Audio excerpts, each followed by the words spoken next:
काश्तकार भाइयों, फरवरी का महीना जो है वो शुरू हो चुका है। हमारी गंदम की फसल जो है वो तकरीबन 80, 90, 100 दिन की हमारी फसल है। गर्मी का मौसम शुरू हो चुका है। फरवरी का महीना गर्म नहीं होना चाहिए। फरवरी का महीना गर्म नहीं हुआ करता था, लेकिन पिछले साल भी फरवरी का महीना गर्म रहा और इस साल भी गर्मी की शिद्दत के अंदर जो है वो रोज बरोज इजाफा होता हुआ नजर आ रहा है।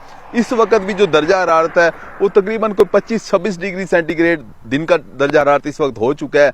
गर्मी जो है वो बढ़ती जा रही है। गर्मी की एक लहर आ रही है हमारी गंदम की फसल के ऊपर। इस वक्त ये गर्मी की लहर किस तरह से नुकसानदेह साबित हो सकती है, या यूं कह लें कि किस तरह से हम अपनी गंदम की फसल को इस गर्मी की लहर से बचा सकते हैं, इसके बारे में आज हम बात कर रहे होंगे। अगर आपने हमारे चैनल सब्सक्राइब नहीं किया, चैनल को फौरन सब्सक्राइब कर दें, साथ में बेल के बटन को दबा दें ताकि फसलों के मुतालिक हम जितनी वीडियो बना रहे होते हैं वो आपको बर वक्त मिल सकें। इस वक्त हमारे बहुत से काश्तकार जो हैं उनकी गंदम की फसल तकरीबन कोई 90, 95, 100 दिन की हो चुकी है। जैसा कि इस खेत के अंदर भी हम मौजूद हैं, तो आप देखोगे कि सिट्टे जो हैं वो निकल रहे हैं। सिट्टे निकल रहे हैं तो तकरीबन जो है वो ये फसल जो है वो तकरीबन 90 दिन की है। कुछ पौधे बूटिंग स्टेज के ऊपर हैं, यानी गोब की हालत के अंदर है, और कुछ पौधे जो हैं वो सिट्टा निकाल रहे हैं। काश्त हुई गंदम की फसल सिट्टा तकरीबन निकालने के अंदर 4 से 5-6 दिन का टाइम लेती है।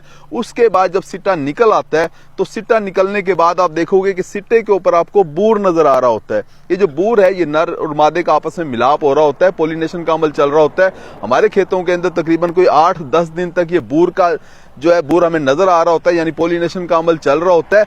इस वक्त अगर आपकी फसल इस स्टेज के ऊपर है तो आपके खेत के अंदर दर्जा हरारत जो है वो 24 डिग्री सेंटीग्रेड से ज्यादा नहीं होना चाहिए। यानी अगर दर्जा हरारत 24 डिग्री सेंटीग्रेड से ज्यादा होगा तो ये दर्जा हरारत, ये गर्मी जो है वो हमारी गंदम की फसल को नुकसान दे रही होगी, यानी पॉलिनेशन के अमल को डिस्टर्ब कर रही होगी, यानी नर और मादा हिस्से के जो आपस में मिलाप हो रहा है इस मिलाप को कमजोर कर रही होगी। काश्त नर और मादा हिस्से का आपस में मिलाप होता है तो दाने बन रहे होते हैं। सिट्टों के अंदर जो दाने बनते हैं, दानों की तादाद का जो डायरेक्ट ताल्लुक है वो नर और मादा हिस्से के आपस में मिलाप से है, यानी पॉलिनेशन के अमल से है। काश्त पॉलिनेशन के अमल के दौरान दर्जा हरारत अगर 24 डिग्री सेंटीग्रेड से ज्यादा हो जाए तो दाने कम बनते हैं। होता यह है कि ये गर्मी जो है ये नर हिस्से को मार देती है या इतना कमजोर कर देती है कि वो अगर मिल भी जाए तो दाना सही तरह से नहीं बना पाता।